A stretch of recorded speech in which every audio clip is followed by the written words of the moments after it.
Okay. Oh, as I was saying, there is a wealthy family here, they're whites.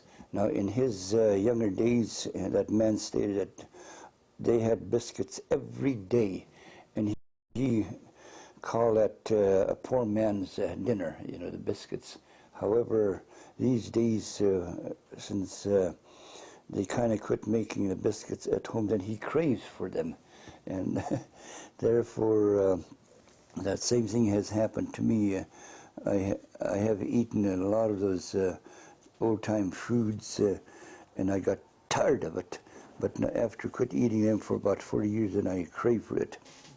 And some other thing that caused hardships were the fact that we worked for only $1 a day.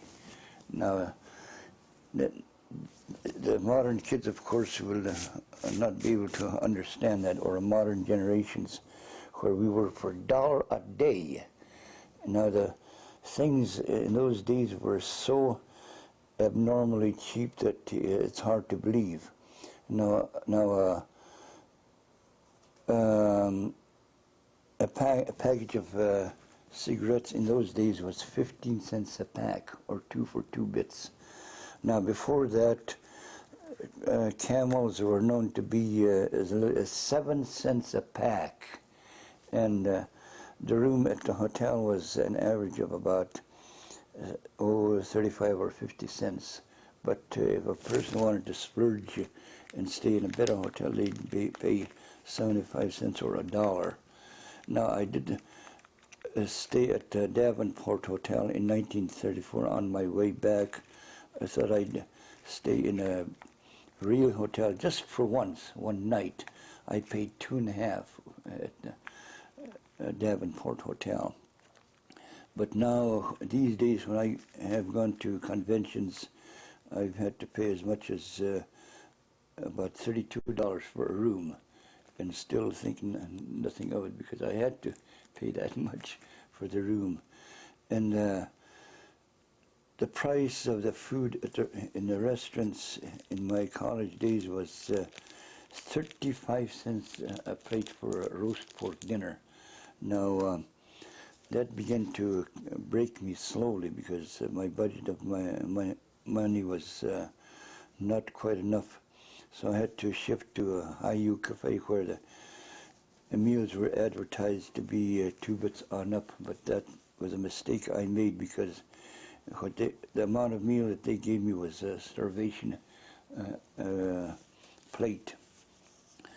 And I began to go hungry again, even on my sophomore year in college. But now, if you can feature paying 35 cents for a roast pork dinner, gee whiz. But now it costs about $4.95 now at an average restaurant. And of course, the higher restaurants or the more expensive restaurants charge more than that. Just like years ago when I went to Las Vegas for the first time, at 10 o'clock in the morning I heard a knock on a door, and I thought, who in the heck wants to see me? I kind of thought it was my host or hostess. So I opened the door, it was her, and I told her, come on in. And she said, Larry, where would you like to go today?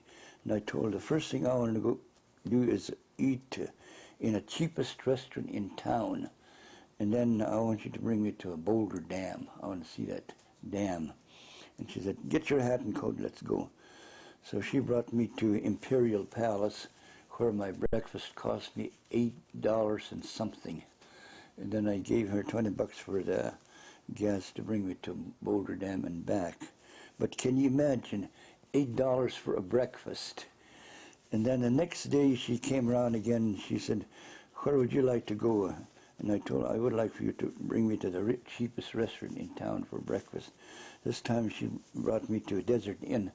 The price of the breakfast was still the same, $8 and something.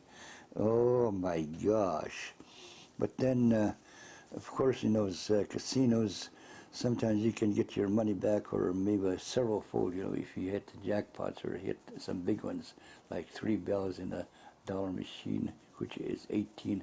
But if you hit bar, bar, bar, then you hit $150. And but if you hit in a different type of a dollar machine, 777, you get $1,000 or whatever. You can make that up in short time. But of course, I've been to Las Vegas several times, and Nevada and Reno. I came back home winners just once, and the rest of the time I came back home talking to myself. I just say, I should have done that, I should have done that. And it was too late to repent on the mistakes I made. But I do enjoy going down there, and I do have fun going there to see people. I have formed friendships with some of the people there, especially like some of the cocktail waitresses or restaurant waitresses or dealers, and that's why I like to go down there.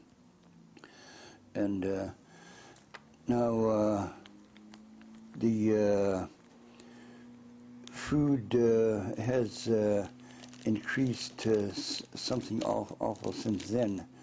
Now I bought a little bag of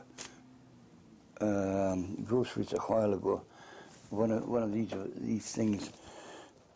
It cost $12 and something.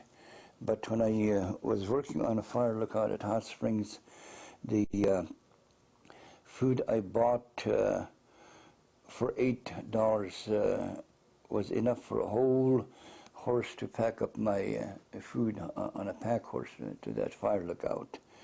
It was a lot of food then for $8. And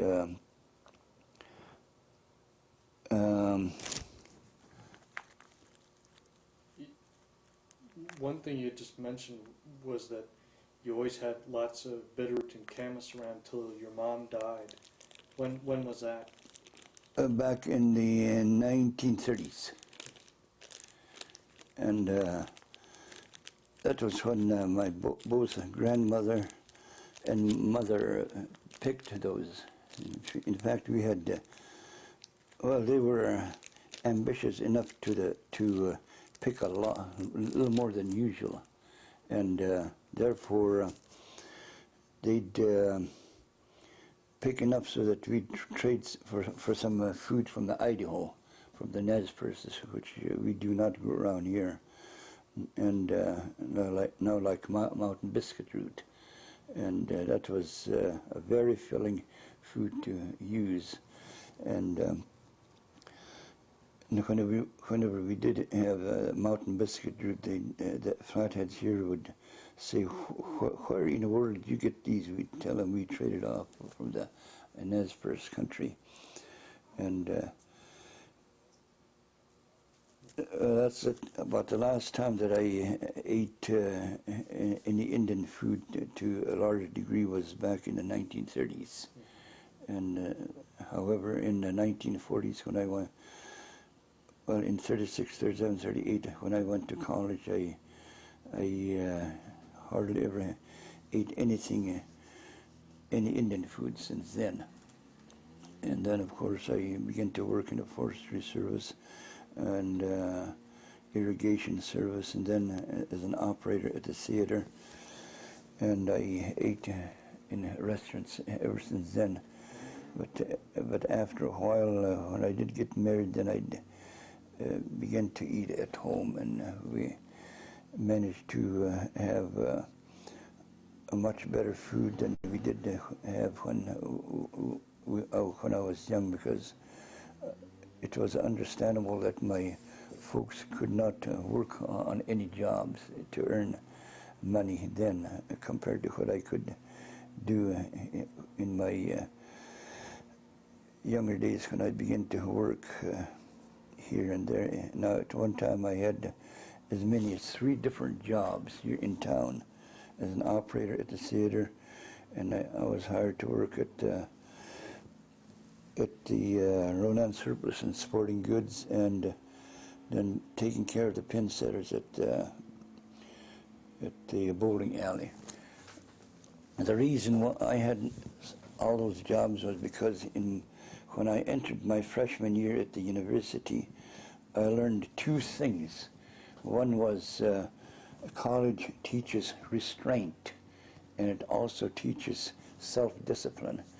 And I have practiced those two things all my life. And I am grateful to say that I'm proud of my reputation. Now, it was because of my honesty that the theater manager trusted me with, or entrusted me with a key to the office. And he then told me I'm going to learn how to open the safe. And I told him, wait, I don't want to learn that thing. It's, for obvious reasons. He said, well, you're the only one I can depend on. He said, if I should happen to die or get married or something, then you'll have to be here to open the door to the office and unlock the safe to give the money and the tickets to the cashier. And I said, well, okay. And then when Ronan Surplus and Sporting Goods was opened, then the owner knew about me, so he hired me to help him run that store. And he eventually entrusted me with the key, and he knew, or he told me where the money is to be hidden. And then the bowling alley, I was given a job there. I had access to the storerooms where they kept their candies, popcorn, and soft drinks in those two places. That's the theater and the bowling alley. But I did not ever steal even a bar of candy or a bottle of orange, and not even popcorn from the popcorn machine. Because I thought if I were ever caught stealing just once, then my name would become mud forever. And therefore, I am proud to say that I have been considered to be one of the most honest men on the reservation. Now, like when I was up at Browning, two women wanted to run a poker game. So they asked Henry Price whom they could hire to run a game. Then he named me right off the bat. He told those two women he's about the most honest man that you can ever find. So I was sitting there minding my own business. And then that woman came over and she said, you're just the man I want to see. You're Larry Parker, aren't you? And I said, yeah. And she said, let's go to my tent. And I kind of thought, what the hell was going on? So when we went to her tent, it was a poker tent, and she said, we want to hire you to run our game. She said, Henry Price recommended you. And I said, oh, I'll be glad to. And ever since then, I have had no trouble finding a job running poker games at North American Indian Days. 2 years ago, I had already planned on retiring from running games here, even at our lead powwow, but Chuck Hunter came around and he said, I'd like for you to help me run my game. And I told him, I damn near told him, well, why don't you get somebody else like Tom Smith or somebody to do that? I don't want to, I'm retired. But since he honored me by offering me that job, you see, whenever a man hires someone to run their game, they don't pick just anybody. They're very, very choosy because it's a place where a man can very easily embezzle a lot of money and steal from the house, because there's, well, they think there's no way that they can be, to find out who did it. But a good houseman does have ways of knowing whether a person embezzled money from him, because, like in my case, I have hired men to run my games for me, and I found out that they were just stealing me blind, and therefore I quit having them run my games forever. And now these modern kids, I hope they will learn how to learn those two things which I have learned in college, restraint and self-discipline. And therefore they will be able to be proud of their reputation later on when they are considered to be one of the most honest men in the country. Now, about the other hardships that they have had, I have seen the Flathead men, well, the whole family go to on hunting trips, deer hunting trips, and they would go into an awful lot of hardships in their pack horses during the winter, the snow, sleet, the blizzard, the rain, or whatever, just to get their meat. And I made up my mind I'm not ever going to do that. And it's too damn much of a hard work. And sometimes a woman would prepare a nice supper for her husband when he got back, but she would refrain from eating until he got back, because she would sort of endure the hunger with her husband while he was bringing home the deer meat, if any. And sometimes if a man shot a deer and it got away, he would chase it for as many as several miles before he would catch up with it. See, they did not ever waste deer meat or wild meat. They chased it until they killed it. And also the fact that Indians did not ever hunt or fish just for the sport of it. They fished or hunted because they needed the meat. And it's amazing how these days all that meat is sure wasted by the sportsmen. Now, like some men will have like a $500 rifle equipped with a high-powered telescopic sights, and he'll creep around and get behind the brush and then part of the trees or the brush like this, and he'll see a deer about 200 yards away. And then just his telescopic sight and shoot the poor deer. Then he'll think, ha ha ha, I outfoxed that deer. Gee whiz. And well, he doesn't need that meat at all, because with all the wealth that he has at home in his home bank, I don't see why in the hell they go into all that trouble just to get a deer meat when they can get all the fresh meat that they want from a butcher shops. But I guess they do that just for the sport of it. But then we Indians did not fish or hunt for the sport of it at all. We did it because we needed the meat badly. That's why in the old days we did have an awful lot of fishes in any kind of a fresh body of water, and the prairies and woods and everywhere was full of game birds and wild game animals. That was because we conserved them. We did not kill more than what we did not need, because we were trying to save them for the future. And as a result, we had plenty of meat on hand all the time. And I wish that it could be stopped in the future, about people going out hunting just for the sport of it. Jesus.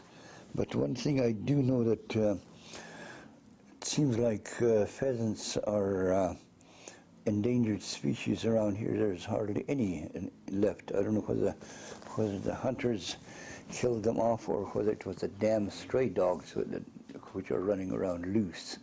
It might be that the dogs would, well, they could smell eggs, pheasant eggs and other game bird eggs around, and then they'd go and eat it all up.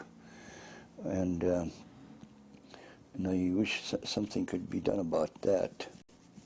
Otherwise, they will not have any more game birds left for their hunting. What did you have in mind that you want to ask? One thing I was going to ask was, you mentioned that your grandmother had $500 a year.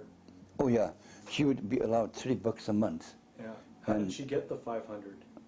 Well, she had a land around the Nez Perce country, which was about 80 acres or so from her deceased husband, and then her own land here in southwest of Ronan.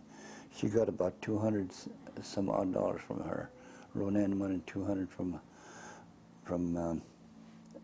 Lapway money. Then this total sum would be about 500. And then let's see, 12 times 30 would be $360 would be used up for monthly checks, and 140 left. So then that's from leasing the land? Yeah.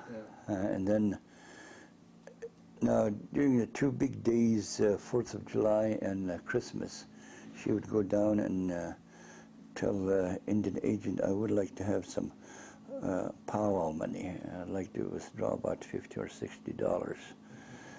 And then the Indian agent would write out a check and give it to her during the Christmas and the 4th of July. Now, many whites naturally have had the mistaken belief that those checks that the Indians received were taxpayers' money, because it was a U.S. Treasury check. Well, that's not so. We could not ever be able to get a penny out of the taxpayer